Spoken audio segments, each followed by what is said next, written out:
அனைவருக்கும் வணக்கம். ஒரு சமீபத்தில ஒரு யூடியூப் வலையொலி பக்கத்தில வந்து பார்த்தீங்கன்னா, ஒரு காணொளி பார்த்தேன். தார்பாய் முருகன்னு சொல்லக்கூடிய ஒரு இறந்து போன ஒரு நபர் ஓகேங்களா. 1980, 90ல வாழ்ந்த ஒரு நபர். அவர் வந்து ஒரு எக்ஸ் ரவுடி. அவருடைய வாழ்க்கை வரலாறு பத்தி பேசியிருந்தாங்க. அத பார்க்கும்பொழுது அதோட வியூஸ் வந்து பார்த்தீங்கன்னா, 2,68,000 பேர் பார்த்திருந்தாங்க. அதில ஒரு சில கருத்துக்கள் வந்து உங்ககிட்ட சொல்ல ஆசைப்பட்டேன். அதுதான் இந்த காணொளி. வாங்க வீடியோக்குள்ள போலாம். தார்பாய் முருகன் அப்படிங்கிறவரு மதுரையில உசிலம்பட்டி அப்படின்னு சொல்லக்கூடிய ஒரு பகுதியில பொறந்து வளர்றாரு. அதிக அளவுல 1980, 90கள் காலகட்டத்தில வந்து பார்த்தீங்கன்னா, கொஞ்சம் வறுமை. அவர் வந்து 1970கள் காலகட்டத்தில வந்து பார்த்தீங்கன்னா, லாரி ஃபீல்டுக்குள்ளடி வந்தாரு. அப்படி அவர் வரும்பொழுது வந்து பார்த்தீங்கன்னா, சாப்பாட்டுக்கு ரொம்ப பஞ்சம், வறுமை. லாரி டிரைவர் கூட கிளீனர் வேலைக்கு போயிடுறாரு. ஏன் காரணம்னு சொல்லி கேட்டோம்னா, 3 வேள சாப்பாடு குடுத்துருவாங்க. 3 வேள சாப்பாடு குடுத்துருவாங்க. ஆ நம்மளுக்கு வந்து செக்யூரிட்டியான வேலை, வருஷம் பூரா வேலை இருக்குது. 3 வேள சோறு கிடைச்சிருதுப்பான்னு சொல்லிட்டு அந்த வேலைக்கு போறாரு. போயிட்டு மதுரையிலேருந்து லாரி டிரைவர் கூட போறாரு. கிளீனரா போறாரு. அவங்க ஹார்பர்லேருந்து ஒரு பொருள் எடுத்து போய் மெட்ராஸு, மும்பை, அப்புறமேட்டு என்னன்னா கல்கத்தா, வெவ்வேறு ஊருக்குலாம் போய் குடுத்துட்டு வர்றது தான் அவங்களுடைய வேலையே. அப்படி அவங்க போயிட்டு வந்துட்டு இருக்கும்போது வந்து பார்த்தீங்கன்னா, அவரு ஒரு லாரி டிரைவர் கூட கிளீனரா இருக்கிறார்ல, அப்படி அந்த கிளீனருக்கு என்ன வேலைன்னு சொல்லி கேட்டீங்கன்னா, லாரி டிரைவர் வண்டி ஓட்டுவார்ல, இவங்களுக்கு ஒண்ணும் பெரிய வேலையெல்லாம் கிடையாது. பெரிய வேலை கிடையாதுன்னு சொல்லக்கூடாது. இவங்களுக்கு முக்கியமான கடமை என்னன்னு சொல்லி கேட்டோம்னா, நைட்ல டிரைவர் அண்ணன் வண்டி ஓட்டும்போது கிளீனர் வந்து பேச்சு குடுக்கணும். அவரு தூங்காம இருக்கிறதுக்கு இன்னைக்கு இருக்கிற அளவுக்கு மிகப்பெரிய அளவுல அந்த ரேடியோ செட் வசதி, இந்த ஜிபிஆர்எஸ், இந்த மொபைல் ஃபோன் இதெல்லாம் எதுவுமே கிடையாது. அதனால வந்து வண்டி ஓட்டுறவங்களுக்கு நல்லா பக்கத்துணையா ஒரு சப்போர்ட்டா பேச்சு குடுக்கணும். அத நைட்ல தூங்காம அவங்களுக்கு பேச்சு குடுக்கணும், வண்டி கழுவணும், கண்ணாடிலாம் தொடச்சு வைக்கணும், போய் சாப்பாடு வாங்கிட்டு வரணும். இவங்க படுத்து தூங்குனாங்க அப்படின்னா, முழிச்சுட்டு வண்டி பக்கத்துல யாராவது வந்தாங்கன்னா, எழுப்பிவுட்டு சொல்லணும். இந்த மாரி வேலைகள்லாம் வந்து கிளீனர்களுக்கு குடுத்துருக்காங்க. அவங்கள பொறுத்தவரைக்கும் வந்து பார்த்தீங்கன்னா, ஒரு நம்பிக்கையான ஆள் தேவை டிரைவருக்கு. முக்கியமான பொருளா எடுத்துட்டு போறேன்னு சொல்லி, அப்படி அதுக்கோசரம் தான் ஒரு கிளீனரே வச்சிருந்திருக்காங்க ஒரு காலகட்டத்தில. 1970கள் காலகட்டத்தில. ஏன்னா, தார்பாய் முருகன் அந்த மாரி ஒரு காலகட்டத்தில தான் அவரு போய் சேர்றாரு. இந்த லாரியில கிளீனர் வேலைக்கு. அப்படி அவரு போய் சேர்ந்துட்டு அவர் வாழ்க்கைய கொண்டு போயிட்டு இருக்கும்பொழுது, ஒரு நாள் அவரு கிளீனரா இருக்கிறாருல்ல, அந்த வண்டியோட டிரைவர் என்ன பண்றாரு, வண்டிய போயிட்டு இருக்கும்போது ஹார்பர்லேருந்து பொருள் ஏத்திட்டு போம்போது ஒரு இடத்துல நிறுத்தி, அந்த மூட்டைய கொஞ்சம் லூஸ் பண்ணி அதுலேருந்து ஏதோ ஒரு சம்திங் ஒரு பொருள் எடுத்திருக்கிறாரு. அப்படி ஒரு பொருள எடுத்து கொண்டு வந்து லாரிலோட வச்சுட்டு மறுபடியும் கட்டியிருக்கிறாரு. இத பார்த்த உடனே முருகன் கேள்வி கேட்கிறாரு. வெறும் முருகன் தான அப்ப, தார்பாய் முருகன் கிடையாதுல்ல.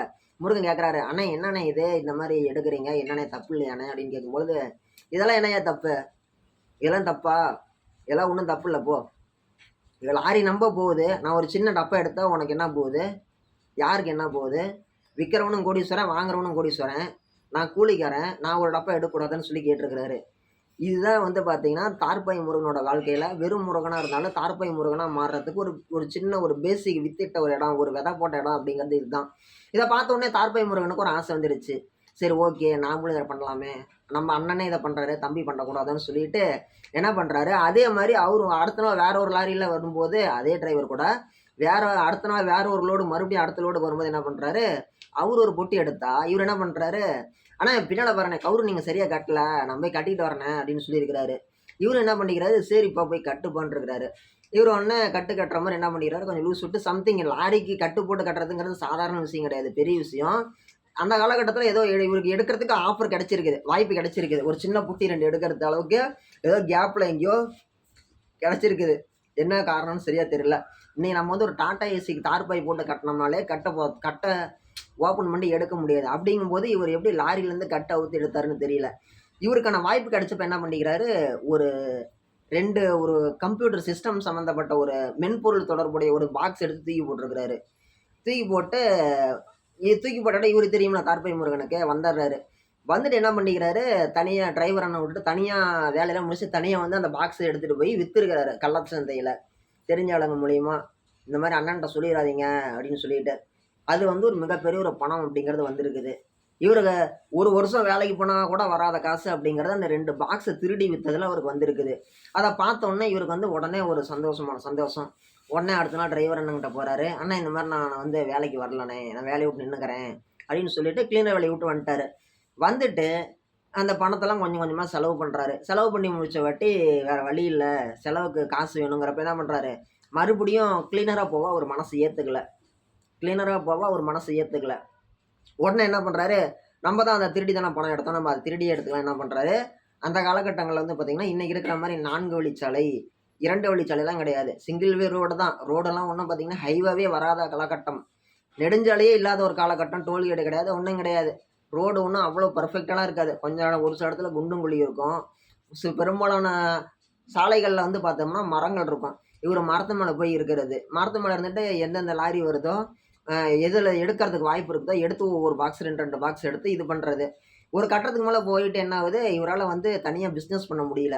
திருடி எடுத்து கொண்டு போய் வித்து பணம் சம்பாரிக்கிறதுக்கு டைம் பத்தல. என்ன பண்றாரு, தனக்கு கீழ ஒரு ஆள் போடுறாரு. ஒரு ஹெல்ப்பர் வைக்கிறாரு. லாரிக்கு கிளீனரா போன ஆளு, திருடுறதுக்கு ஒரு ஹெல்ப்பர் வைக்கிறாரு.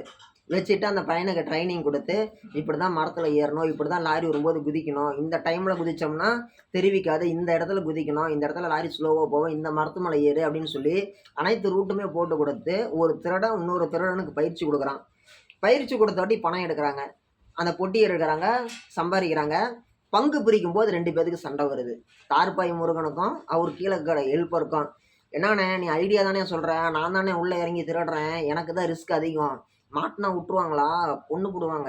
நீ சொல்றேன்னு சொல்லி நான் இறங்குறேன்ல, எனக்கு 3/4வாசி குடு, நீ 1/4வாசி வச்சுக்கோன்னு" சொல்லி தார்பாய் முருகன் கிட்ட வந்த பையன் கேட்க, உடனே தார்பாய் முருகனுக்கு கோவம் வருது. "சேர்றா உட்றா, கோவப்படாத. நாம ஏன் சின்னதா பொட்டிய திருடிக்கிட்டு, நாம என்ன பண்ணலாம், லாரியே திருடிக்கலாம்ன்னு சொல்லிட்டு ஒரு தப்பான முடிவுக்கு வர்றாங்க. பங்கு பிரிக்கிறதுக்கு சண்டை வந்துட்டு, எவன் மூட்டு பணம், எவன் திருடுறது, அதுக்கு சண்டை போட்டுட்டு லாரியே திருடலான்னு சொல்லி ஒரு முடிவுக்கு வர்றாய்ங்க. என்ன பண்றாங்க, இவரு கூட வந்து ஒரு 10, 15 இவரு ஊர சுற்றி இருக்கக்கூடிய ஒரு சில இடத்துல போயிட்டு ஆளுங்கள கூட்டிட்டு வந்து என்ன பண்றாரு, அந்த ஒரு 10, 15 பேர கூப்பிட்டுக்கிட்டு, ஒரு லாரியவே மடக்கி லாரியவே திருடுறது. லாரியவே கடத்தி கொண்டு போய் கள்ள சந்தையில விக்கிறது. லாரி டிரைவர ஏதோ ஒண்ணு சம்திங் அவர வந்து தொரத்தி விடுறது, இல்லைன்னா அவர ரொம்ப கொடூரமா ஏதோ ஒண்ணு தாக்குறது, தாக்கி முடிச்சுட்டு, அந்த லாரியில இருக்கக்கூடிய பொருள்லாம் திருடிக்கிட்டு, லாரிய கொண்டு போய் கல்குவாரியில எங்கேயோ தள்ளி விட்டுறது.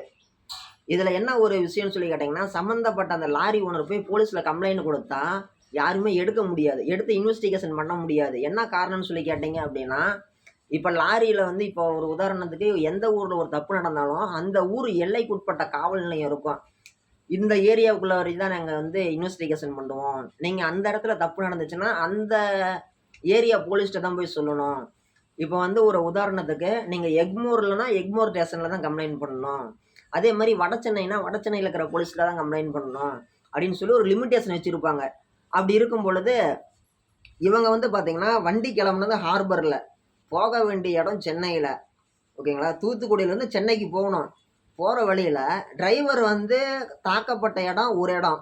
அங்கருந்து 10 கிலோமீட்டர் தள்ளி லாரி வேற ஒரு கல்குவாரியில கீழ விழுந்து ஆக்சிடென்ட் ஆயி கிடக்குது.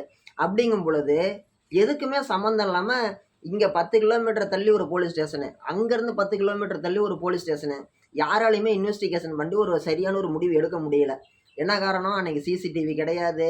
இந்த அளவுக்கு ஒரு மிகப்பெரிய ஒரு நம்மளுக்கு இருக்கிற மாரி நவீனமயமான ஒரு எந்த விதமான ஒரு அடிப்படை வசதிகளுமே இல்லாத ஒரு காலகட்டம். சார்ஜ் ஷீட் இன்னைக்கு கூட பேப்பர்ல எழுதுறாங்கன்னா, அன்னைக்கும் பேப்பர்ல தான் எழுதியிருக்கிறாங்க.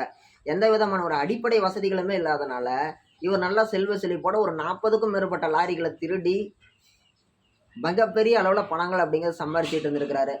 இதுல சம்மந்தப்பட்ட உடனே லாரி டிரைவருக்கெல்லாம் ஒரு மிகப்பெரிய ஒரு கோவம். என்ன பண்ணிக்கிறாங்க, ஒரு மிகப்பெரிய ஒரு பொருள் போற மாரி செட்டப்லாம் பண்ணிட்டு, உள்ளாடியே ஆட்கள வச்சு மிகப்பெரிய படுதெல்லாம் கட்டி அனுப்பி விட்டுருக்காங்க.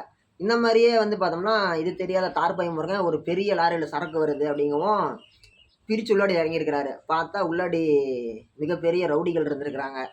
அவங்க எதுக்கோசரம் இருக்கிறாங்கன்னா, மிகப்பெரிய லாரி முதலாளிகளா பணம் குடுத்து, லாரிக்கு 10, 10 பேர அனுப்பி விட்டுருக்காங்க. படுதா கட்டி படுதாக்குள்ளாடி ஆளுங்கள. இந்த மாரி ஆளுங்க யாராவது வந்தா நீங்க முடிச்சிருங்க அப்படின்ட்டு. இதுல இறங்குன தார்பாய் முருகன் மாட்டிக்கிறாரு. பல நாள் திருடன் ஒரு நாள் சிறையில்ன்ட்டு. அந்த மாரி மாட்டுனோனே அவைங்கலாம் அது இதையும் பண்ணி கொடூரமா தாக்கி அவர தூக்கி போட்டுர்றாங்க. சம்மந்தப்பட்ட நபர்கள் வந்து பார்த்தீங்கன்னா, சந்தோஷமா இருக்கிறாங்க. தாக்குதலுக்கு உள்ளான தார்பாய் முருகன் ஆஸ்பத்திரியில போய் அட்மிட் பண்ணி காப்பாத்திர்றாங்க. காப்பாத்துன உடனே இவரு என்ன பண்றாரு, அந்த லாரி டிரைவருங்கள்லாம் வந்து என்ன பண்றாரு, மிகப்பெரிய அளவுல பணம் செலவு பண்ணி, சம்மந்தப்பட்ட லாரி டிரைவர்கள்லாம் வந்து ஃபினிஷ் பண்றாரு. ஃபினிஷ் பண்ணிட்டு இவரே போய் கோர்ட்ல சரண்டர் ஆவுறாரு. சரண்டர் ஆகும்போது இவரால நடக்கக்கூட முடியல. நொண்டி காலாயிட்டாரு. ஏன்னா, அந்த தாக்குதல் அந்த மாரி ஒரு கொலைவெறி தாக்குதல். இவரு ஹேண்டிகேப்ன்னு சொல்றத விட ரொம்பவே கொடூரமா தாக்கிட்டாங்க. இவரால நடக்கக்கூட முடியல. குச்சி ஊனிட்டு நடக்குறாரு. இவரு போய் கோர்ட்ல சரண்டர் ஆவுறாரு. இந்த மாரி நான் வந்து கொலை பண்ணிட்டேன்னு.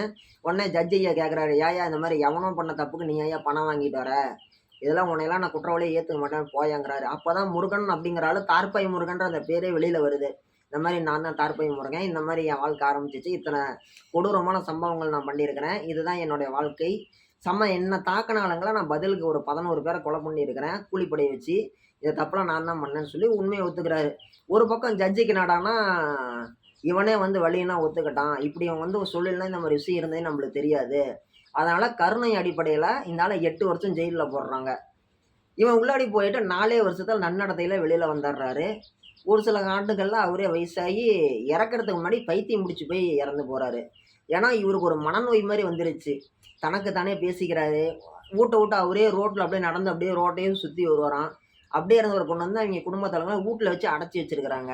கொஞ்ச நாள் கழிச்சு இவரு என்ன ஆகுறாரு, அப்படியே தனக்கு தானே பேசி உளவியல் ரீதியா ஒரு மனநோயாளியா மாறி இறந்து போறாரு. இதுதான் தார்பாய் முருகனுடைய கதை.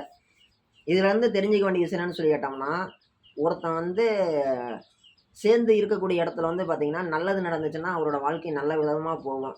இவரோட வாழ்க்கையில அந்த டர்னிங் பாயிண்ட்ட தவறான முடிவு எங்க எடுத்தாருன்னு சொல்லி கேட்டோம்னா, அந்த கூட லாரி டிரைவரா கிளீனரா போகும்போது, அந்த லாரி டிரைவர் ஒரு சின்ன பொட்டி எடுத்தாருன்னு சொல்லி பார்த்துட்டு, இவரு எடுத்தாருல்ல, அங்கருந்து இவரோட வாழ்க்கையே தடமாறி போனது.